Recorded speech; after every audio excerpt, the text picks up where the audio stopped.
구약성경 스가랴 4장 6절부터 10절까지 말씀입니다. 그가 내게 대답하여 이르되 여호와께서 스룹바벨에게 하신 말씀이 이러하니라. 만군의 여호와께서 말씀하시되 이는 힘으로 되지 아니하며 능력으로 되지 아니하고 오직 나의 영으로 되느니라.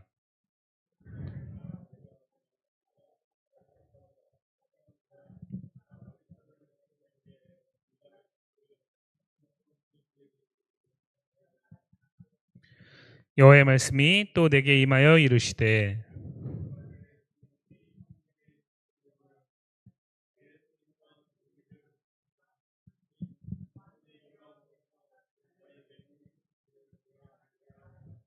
십절 같이 봅니다. 작은 일의 날이라고 멸시하는 자가 누구냐? 사람들이 스룹바벨의 손에 다림줄이 있음을 보고 기뻐하리라. 이 일곱은 온 세상에 두루다니는 여호와의 눈이라 하니라. 아멘. 이는 살아계신 하나님의 말씀입니다. 아멘. 함께 스가랴 말씀을 학개서부터 이제 스가랴까지의 말씀을 보고 있습니다. 특별히 우리 스가랴 전반부에 있는 8가지 환상 가운데 4가지의 환상을 함께 살펴봤습니다. 어렵지 않으신지 모르겠습니다.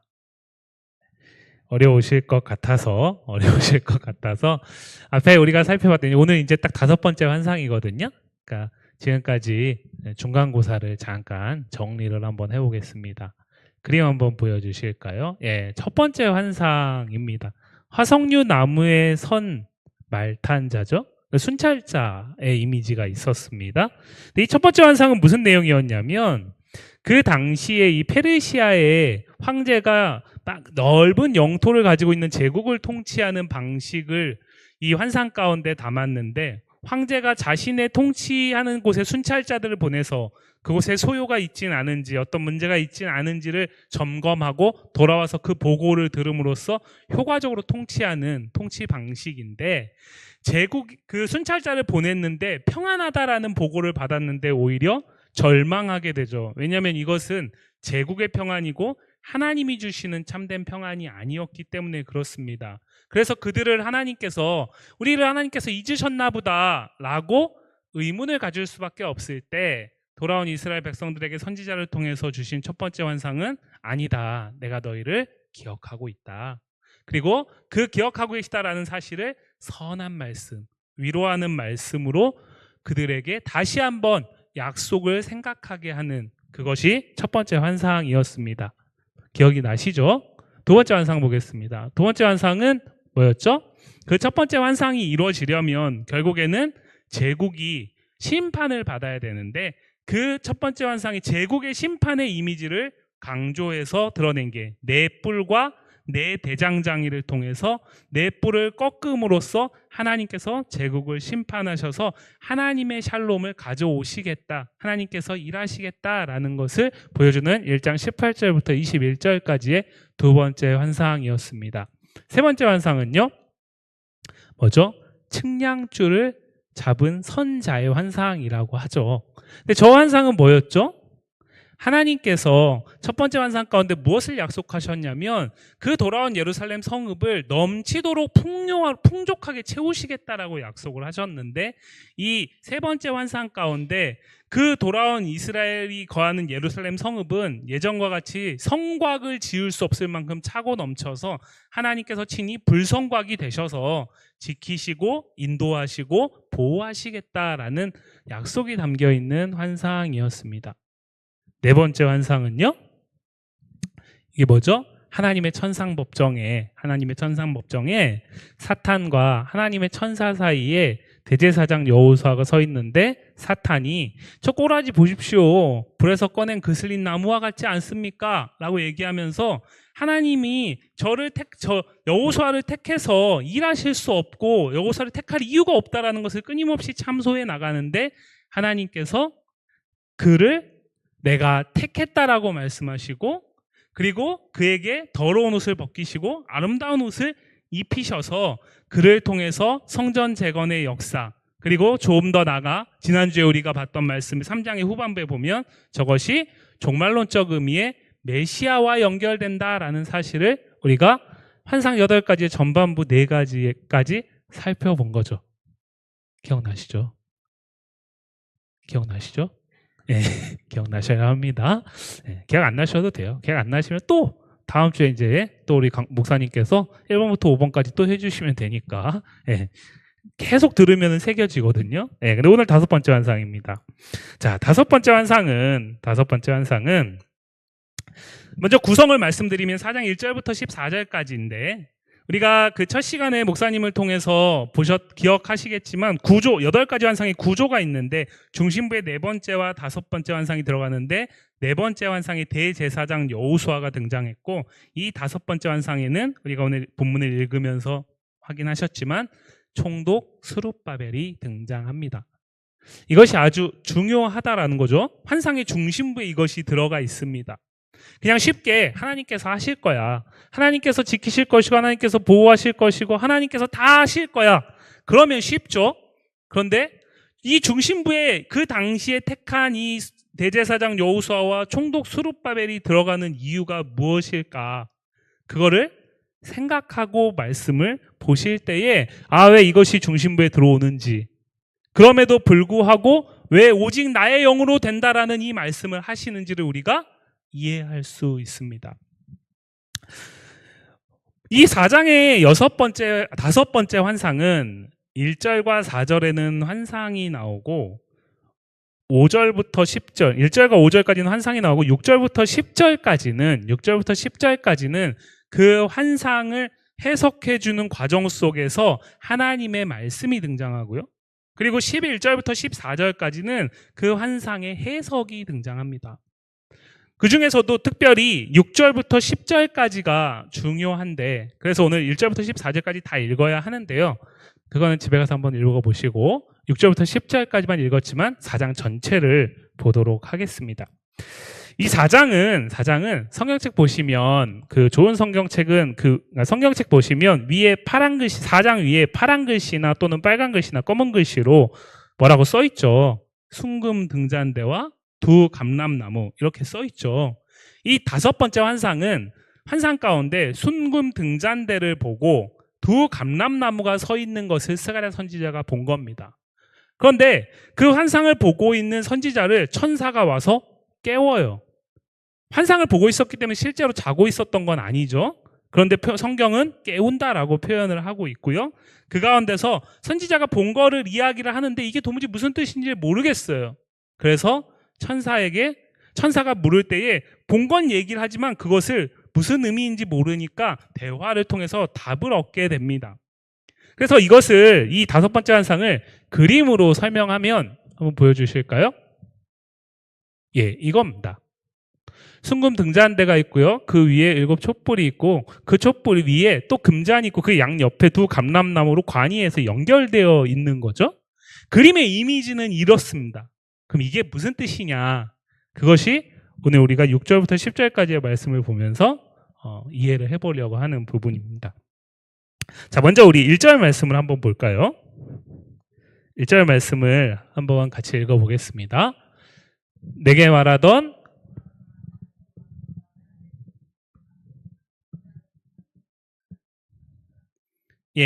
조금 전에 말씀드렸듯이 죄송합니다. 스가랴 선지자는 지금 환상을 보고 있습니다. 그런데 실제 자고 있는 게 아니라 성경이 뭐라고 얘기를 하죠? 마치 자는 사람이 잠에서 깨어난 것 같다라고 표현을 하고 있어요. 그런데 여기서 이 깨우다라고 번역된 이 단어가 우리가 앞서 살핀 학개서에서도 등장합니다. 학개서 1장 14절 말씀을 한번 보겠습니다. 학개서 1장 14절 말씀 같이 한번 읽어보겠습니다. 여호와께서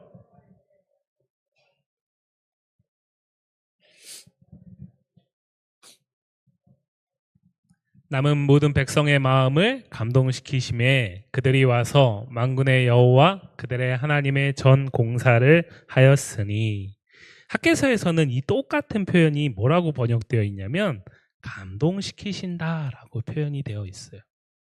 자, 학개와 스가랴는 같은 맥락, 같은 시대적 맥락 안에서, 같은 주제적 맥락 안에서 2개월간의 간극을 가지고 기록된 선지서다라고 말씀을 드렸잖아요.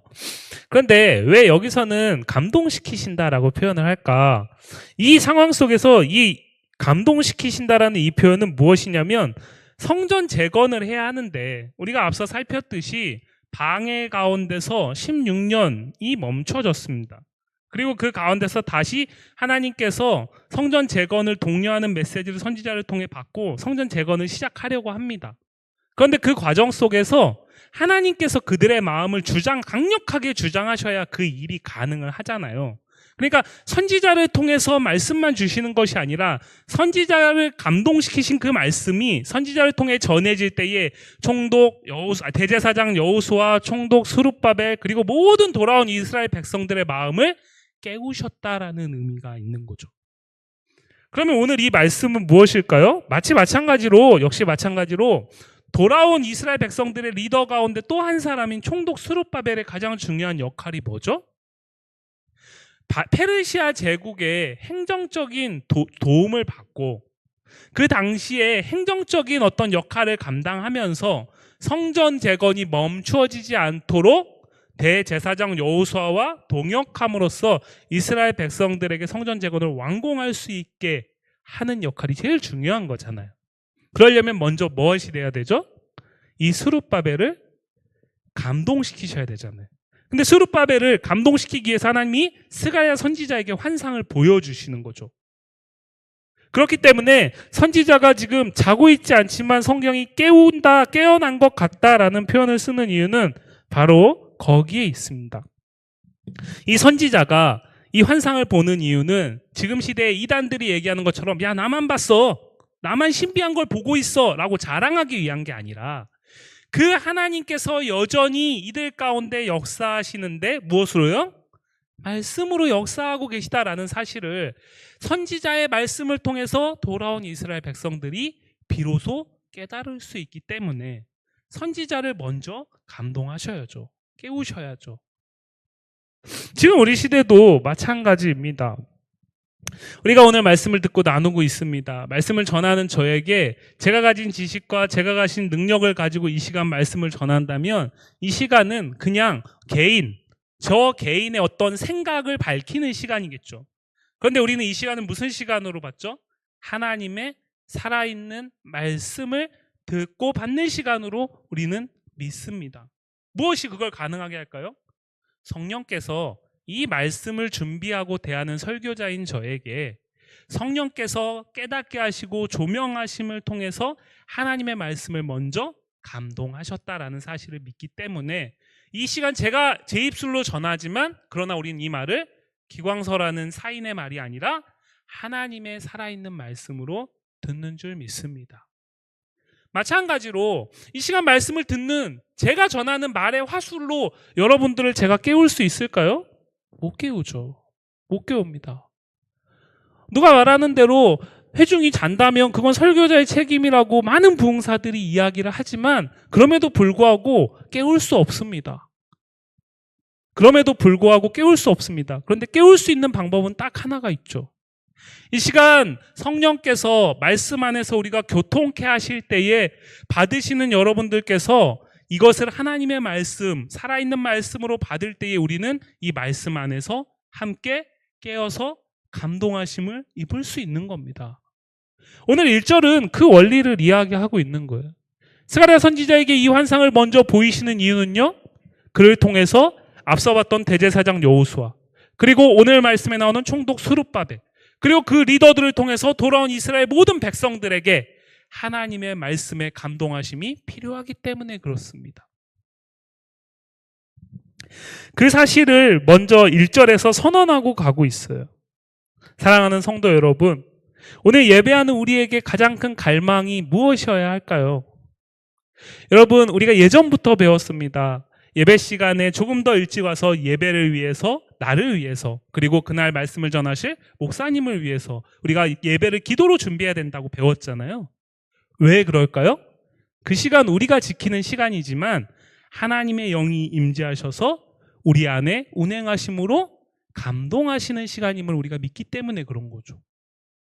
그렇기 때문에 우리의 가장 큰 갈망은 말씀의 영으로 임재하시는 하나님이 오늘 이 시간 우리에게 말씀으로 깨우쳐 주시기를, 마치 자는 것과 같은 나를 깨워주시기를 구함이 우리에게 반드시 있어야 하는 줄 믿습니다.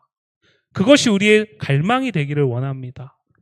환상으로 자세히 이제 들어가서 살펴보겠습니다. 우리 6절 말씀 한번 보겠습니다. 6절 말씀이요, 같이 읽습니다. 만군의 여호와께서 능력으로 되지 아니하고 오직 나의 영으로 되느니라. 아멘. 하나님께서 이렇게 말씀하시는 거죠. 그냥 이 말씀 액면 그대로 받아도 은혜가 충분합니다. 하나님께서 야, 이거 너네가 가진 힘과 능력으로 되는 거 아니야. 나의 영으로 되는 거야. 그러니까 나만 의지해, 나만 바라봐 라고 얘기해도 충분히 우리에게 은혜가 됩니다. 그런데 오늘 이 말씀은요, 그 의미를 2중 3중으로 강조하고 있어요. 오늘 본문에서 능력이라고 번역되어 있는 이 단어는 원문을 보시면 코아흐라는 소리가 나는 단어입니다. 그리고 나의 영으로 번역되어 있는 이 영으로 번역된 이 단어는 루아흐라는 단어입니다. 그러니까 똑같은 두 단어인데 전혀 다른 뜻이죠. 전혀 다른 뜻을 가진 두 단어인데, 그런데 뭐가 비슷해요? 소리가 비슷해요. 그러니까 원문에서는 1차적 독자들에게 이렇게 얘기하고 싶은 거예요. 야, 코아흐로 절대 안 돼. 오직 루아흐로만 가능해. 그럼으로써 이것을 가능케 하는 것이 전적으로 하나님의 영, 루아흐로만 가능하다라는 사실을 표현법을 통해서, 소리를 통해서 강조하고 있어요. 근데 우리 가지고 있는 번역본에는 그것이 오직으로 강조되고 있는 겁니다. 여러분들 가운데 시를 좋아하시는 분들은 이게 무슨 뜻인지 이해하실 수 있을 텐데요. 시를 보면 비슷한 소리를 반복함으로써 시를 기록한 그 작가가 이 시를 읽는 사람들에게 무엇인가 이미지를 계속 던져주거든요. 그런 효과가 이 히브리어 시에도 있습니다. 그것이 오늘 6절 말씀에 드러납니다. 절대로 안 된다는 거죠. 또 한 가지는 무엇이냐면, 여기 나오는 이 능력이라는 단어가 비슷한 돌아온 이스라엘 백성들의 그 귀환한 이스라엘 백성들과 관계된 본문 안에서 다르게 번역되어 있는 단어가 있어요. 느헤미야 4장 10절 말씀 한번 볼까요? 느헤미야 4장 10절 같이 있습니다. 유다 사람들은 이르기를 흙무더기가 아직도 많거늘 짐을 나르는 자의 힘이 다 빠졌으니 우리가 성을 건축하지 못하리라 하고, 오늘 본문 안에서는 야, 그거 힘으로 되지 않아, 능력으로 되지 않아, 그게 그냥 어떤 되게 추상적이잖아요. 그런데 비슷한 맥락 안에서 기록된 다른 성경을 보면 정확하게 나와요. 뭐라고 나와요? 노동력을 얘기를 합니다. 무슨 얘기냐면요, 돌아온 이스라엘 백성들의 수가 아무리 많아도 이 일을 할 수 없다라는 거예요. 그런데 사실은 이들은 많지도 않을 뿐만 아니라 이들은 전심으로 이 일을 하지도 않고 있거든요. 왜냐하면 이들은 불과 몇 개월 전까지만 해도 자기 집을 짓는 데만 열심을 가졌던 사람들이잖아요. 언제 돌변할지 몰라요. 그런데 이게 지도자의 입장에서는 보면 엄청난 불안 요소잖아요. 지금은 열심히 잘 따라오는 것 같은데요. 그런데 어느 순간 이 무리들이 돌변할지 몰라요. 그때 반드시 핑계가 등장하죠. 우리가 이제는 너무 늙어서요. 우리 가운데 너무 힘이 부족해서요. 다친 사람들도 있고요. 아무리 해도 안 되네요. 그럴 수 있다라는 거죠. 이 총독 스룹바벨에는 그게 앞으로 직면하게 될 문제이거든요. 사실은 16년 동안 멈췄던 이유가 무엇 때문입니까? 페르시아 왕이 내린 조서 때문이었어요. 물론 산발락과 도비아가 모함을 해가지고 그런 것이지만 그거 하나 때문에 16년이 멈췄습니다. 감사하게도 하나님의 은혜로 재개됐지만 언제 또 멈출지 모르죠. 그러니까 이 불안 요소가 항상 있는 거예요. 그런데 하나님이 뭐라고 얘기하시는 거예요? 그거 아니라는 거예요. 너네가 일사불란하게 강력한 노동력을 가지고 행한다 그래서 되는 일 아니야. 너네가 수고하고 애쓰는 것과 별개로 내가 하는 일이야 라고 얘기를 한다는 거죠. 또 한 가지는 여기 나오는 이 나의 영, 이 루아흐가 구약 성경에서 무엇을 이루는가가 중요합니다. 말씀 두 구절만 보겠습니다. 창세기 1장 2절 말씀입니다. 같이 읽습니다. 땅이 혼돈하고 공허하며 흑암이 깊음 위에 있고 하나님의 영은 수면 위에 운행하시니라. 성경은 이 루아흐가 창조의 영이라고 얘기하면서 시작됩니다. 돌아온 이스라엘 백성들에게 성전을 재건한다라는 것은 허허벌판의 황무지 가운데 창조를 이루는 것과 같은 일이에요. 그런데 이 일을 누가요? 하나님이 하신다라는 거예요. 또 한 구절 볼까요? 출애굽기 15장 10절 말씀입니다. 같이 읽습니다. 주께서 바람을 일으키심에 바다가 납같이 잠겼나이다. 이 말씀은 아주 유명한 말씀이죠. 지금도 유대인들에게 하나님의 구원하면은 가장 대표적으로 떠올리는 말씀. 애굽 군대의 추격을 따돌리고 홍해를 건넌 사건. 그런데 그 가운데 바람이라고 번역된 저 단어가 루아흐입니다. 이 하나님의 영은 구원의 영입니다. 돌아온 이스라엘 백성들, 그들은 지금 돌아왔지만 70년 포로 생활을 경험한 자들이잖아요. 그들에게 가장 중요한 게 뭘까요? 하나님이 우리를 여전히 지키신다라는 거예요. 그 하나님이 우리를 가깝게는 저 페르시아의 제국으로부터 구원하실 것이고 멀게는 종말론적으로 이 땅 가운데 하나님의 나라 백성으로 우리를 구원하실 것이다라는 이야기가 이들에게 중요하잖아요. 근데 이것을 어떤 위대한 지도자가 할 수 있습니까? 할 수 없죠. 오직 하나님의 영, 루아흐로만 가능하다라는 거예요. 그 다음에 본문을 읽진 않겠지만 에스겔 37장에는 보면 마른 뼈 무더기를 살아나게 하는 살리는 영이 루아흐입니다. 부활의 영이에요. 돌아온 이스라엘 백성들 가운데 오직 나의 영으로 된다라는 이 말씀은 1차적으로 야 성전 내가 지어줄게 이 뜻이 아니라 성전을 재건하게 하시는 그 일을 통해서 나는 창조의 영이고 나는 구원의 영이고 나는 너희를 살리는 부활의 영이라는 사실을 이스라엘 백성들이 보고 알고 고백하게 하겠다라는 말씀이에요. 사랑하는 성도 여러분, 우리와 함께 하시는 성령님, 그 성령님이 바로 그런 분이세요. 우리가 목사님을 통해서 사도행전의 말씀을 통해서 성령의 놀라운 역사를 보고 있습니다. 그런데 우리는 사도행전 말씀 속에서 그것을 너무 피상적으로 보면 성령은 교회를 성장하고 복음을 확장시키는 일만 하는구나 라고 볼 수 있어요. 그런데요, 성령은 소망이 없는 사람을 소망을 갖게 하는 창조의 영이고 절망 가운데 서덕이는 이를 구원하는 구원의 영일 뿐만 아니라 죽음 이후에 소망의 부활을 약속하는 영이에요. 우리 시대에 교회와 성도에게 성령이 필요한 이유가 무엇일까요? 우리가 더 많은 사람들을 모으기 위해서요? 물론 중요하죠. 그런데 가장 중요한 건 뭡니까? 하나님의 영을 따르지 않는 이 세상 속에서 하나님이 여전히 세상을 창조하신 그 손으로 다스리시고 하나님이 당신의 택한 백성들을 건지시고 보호하시고 그들을 부활케 하셔서 영원한 하나님의 나라의 백성 삼으시겠다라는 약속이 성령 안에서만 이루어지기 때문에 중요한 거예요. 오늘 말씀은 그것을 이야기하고 있습니다. 오직 나의 영으로 그 일이 된다라는 거예요. 왜 스룹바벨에게 하나님은 선지자를 통해서 이 예언을 주실까요? 7절 말씀 같이 한번 보겠습니다. 7절 말씀이요. 같이 읽습니다. 근사나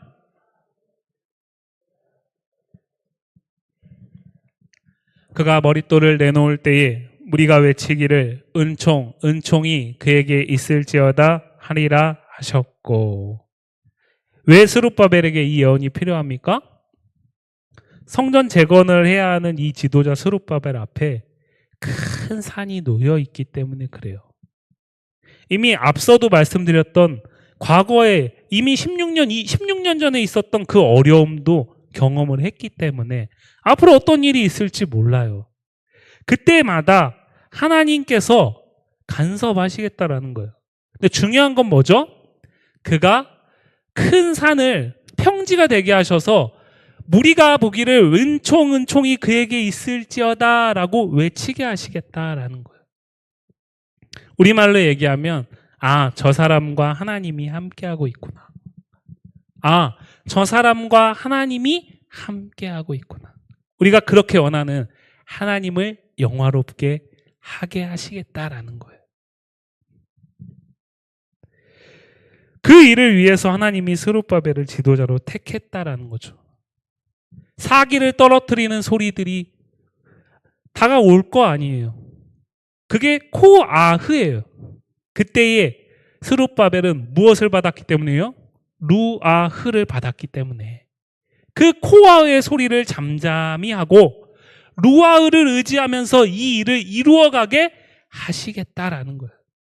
그래서 많은 무리들이 하나님이 하셨어라고 인정케 하시겠다라는 거죠. 9절 말씀 보겠습니다.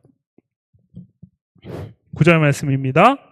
스룹바벨의 손이 이 성전의 기초를 놓았은즉 그의 손이 또한 그 일을 마치리라 하셨나니 만군의 여호와께서 나를 너희에게 보내신 줄을 내가 알리라 하셨느니라. 스룹바벨이 시작한 것을 마칠 때까지 하나님께서 이 스룹바벨을 통해서 이 일을 이루어 가실 것을 약속하는 거예요. 리더에게 이것보다 더 확실한 보증이 어디 있습니까? 지금 시작할 때에는 너무나 막연해요. 이미 16년 멈췄고요. 시작은 했지만 과거 성전의 영광을 알고 있는 사람들이 보기엔 너무나 초라해요. 그래서 어떻게 동력을 부여하면서 갈 수 있을까를 고민할 수밖에 없는 리더에게 이것보다 더 확실한 보증이 어디 있겠습니까? 하나님께서 네가 시작한 일 마칠 때까지 내가 함께 할 것이고 그를 통해서 네가 내가 택한 사람이다라는 걸 보게 하시겠다라고 약속하고 있는 거죠. 10절 말씀입니다. 우리 마지막으로 10절 말씀 한번 같이 보겠습니다. 작은 일의 날이라고 멸시하는 자가 누구냐? 기뻐하리라. 이 일곱은 온 세상에 두루다니는 여호와의 눈이라 하니라. 아멘. 10절은 이렇게 말하죠. 그 성전이 과거 성전의 영광에 비해서는 너무나 크기나 규모나 작기 때문에 누군가는 멸시할지 모르는데 하나님이 뭐라고 말씀하시는 거예요? 그 손에 스룹바벨의 손에 다림줄이 있음을 보고 기뻐할 것이다 라고 얘기를 하죠. 그리고 그 일곱은 온 세상에 두루다니는 하나님의 눈, 감찰하신 하나님이라고 얘기를 하세요. 근데 이 중에서 다림줄이라는 단어에 우리가 주목하실 필요가 있습니다. 저 다림줄은 2장에 나온 측량줄하고는 다른 겁니다. 그리고 이 다림줄은 다른 성경에서, 구약 성경의 다른 곳에선 우리가 잘 알고 있는 익숙한 단어로 번역되어 있어요. 그 중에 한 구절을 보겠습니다. 민수기 16장 9절 말씀입니다. 같이 읽습니다. 이스라엘의 하나님이 이스라엘 회중에서 너희를 구별하여 자기에게 가까이 하게 하사 여호와의 성막에서 봉사하게 하시며 회중 앞에 서서 그들을 대신하여 섬기게 하심이 너희에게 작은 일이겠느냐. 여기에 구별한다라는 이 단어가 본문의 다림줄과 같은 단어입니다. 그럼 이 얘기는 무슨 얘기일까요? 스룹바벨의 손에 들려진 이 다림줄은 하나님의 영, 루아흐로 스룹바벨의 손을 통해 지어진 성전을 하나님이 구별하신다라는 거예요. 그리고 그 가운데 임재하시겠다는 약속이에요. 그렇기 때문에 민수기에 나온 것처럼 이곳에서 이스라엘 백성들은 이제 하나님을 예배할 때에 하나님이 받으시는 예배가 될 수 있는, 이곳에서 하나님을 섬길 때에 하나님이 받으시는 섬김이 될 수 있는 거예요. 비록 성전은 작아서 멸시하는 자가 조롱할지 모르지만 하나님이 이 성전을 스룹바벨의 손을 통해 지으시고 구별하셨기 때문에 이 성전을 통해서 하나님은 영광을 드러내시겠다라는 약속입니다. 그리고 그를 통해서 무엇을요? 기쁨이 넘칠 것이다 라고 말씀하고 계시죠. 누가 이 일을 하십니까? 하나님의 영이요. 오직 하나님의 루아흐가 이 일을 합니다. 사랑하는 성도 여러분, 오늘 이 말씀 속에서 우리는 무엇을 붙들 수 있을까요? 우리 개개인은 보면 참 작고 미약합니다. 어쩌면 우리는 우리의 작고 연약함과 미약함 때문에 오늘도 가슴을 치고 있는지 모릅니다. 그런데요, 우리의 작고 연약함이 오히려 하나님의 일하심, 하나님의 루아흐를 기대하게 하는 능력이 된다면 그것은 우리에게 소망이 될 줄 믿습니다. 성도를 성도되게 하는 것도 하나님의 영이 하시는 일입니다. 교회를 교회되게 하는 것도 하나님의 영이 하시는 일입니다. 우리가 우리의 힘과 우리의 능과 우리의 수고와 우리의 애씀을 통해서 하기 이전에 하나님의 영이 하신다라는 것을 먼저 의지할 때에 비로소 우리의 섬김은 하나님께 참된 섬김이 되고 우리의 헌신은 하나님께 참된 헌신이 되고 교회를 온전히 세우고자 하는 우리의 열심은 하나님께 참되고 기쁨이 되는 열심이 될 수 있는 것입니다. 시간이 조금 부족해서 뒤에 말씀은 11, 14절 말씀은 보지 않겠는데요. 이 뒤에 나오는 이 두 감람나무는 기름 부음 받은 자 둘이라고 이야기합니다. 그런데 이것은 요한계시록 11장 1절부터 5절까지 해서 두 가지, 두 증인으로 다시 인용됩니다. 지난번에도 한번 말씀드렸지만 요한계시록은 박해 가운데 있는 소아시아의 초대교회들을 위로하기 위한 하나님의 말씀입니다. 그런데 그 가운데 하나님이 이 약속을 반복하고 계시다라는 거예요. 사랑하는 성도 여러분, 오늘 우리가 세우고자 하는 하나님의 나라, 그 하나님의 나라의 모형으로서의 교회, 그리고 교회된 나 한 사람 한 사람, 그것은 오직 하나님의 영으로만 가능한 줄 믿습니다. 나가서 그것은 나만을 위한 게 아닙니다. 그를 통해서 누구를요? 하나님의 영이 하셨다라는 것을 무리가 보고 인정케 하시겠다라고 말씀하시죠. 스가랴 선지자가 은총이다라고 말하는 게 아닙니다. 스룹바벨이 성전 다 지어놓은 거 보고 자기가 앞장서가지고 은총이라고 얘기하는 게 아닙니다. 그 일 가운데 앞장섰던 사람들이 아니라 그 모든 과정 가운데 함께했던 무리들이 보고 비로소 마지막 순간에 하나님이 하셨구나라고 인정케 된다라는 겁니다. 사랑하는 성도 여러분, 오직 성령으로 세워져가는 우리 교회로 인해서 많은 무리들이 먼저 우리가 목사님을 통해서 교회를 세워가시는 하나님을 보고 우리 교회 가운데 은총이 임하고 있구나라고 고백하고 인정할 수 있기를 원합니다. 나아가서 그러한 우리 교회가 이 지역사회 가운데 많은 이웃들로 하여금 이 교회 가운데 하나님이 함께하고 계시구나라는 사실을 고백할 수 있는 교회가 되기를 원합니다. 그렇게 우리 교회가 오직 나의 영으로만 지어져가는 하나님의 나라를 드러내고 그 나라의 주인이 되시는 하나님의 영광을 나타내는 귀한 은혜가 있기를 간절히 소망합니다. 기도하겠습니다. 하나님 감사합니다. 하나님, 우리가 분명히 압니다. 내가 할 수 있는 것은 아무것도 없고 오직 하나님이 다 하신다라는 사실을 너무나 잘 압니다. 하나님, 그러나 우리가 너무나 잘 아는 그것이 때로는 우리의 그럴듯한 말로 끝나고 때로는 그것이 우리가 하나님 앞에서의 우리의 가리우고자 하는 모습을 감추는 수단이 되고 있지는 않은지 주님 다시 한번 말씀을 통해 보게 하시니 감사합니다. 우리의 힘과 우리의 능이 아닌 오직 하나님의 영으로만 우리 한 사람 한 사람이 하나님의 자녀로 살아갈 수 있고 우리 교회가 하나님의 거룩한 공동체로 서갈 수 있고 그렇게 하나님이 우리와 함께 하신다라는 사실을 드러내고 영광을 나타낼 수 있음을 다시 한번 깨닫사오니 우리의 작고 미약하고 연약함이 아닌 능하시고 크신 하나님을 의지하며 나아가는 우리 모두가 되게 하여 주옵소서. 감사하며 예수님 이름으로 기도합니다. 아멘.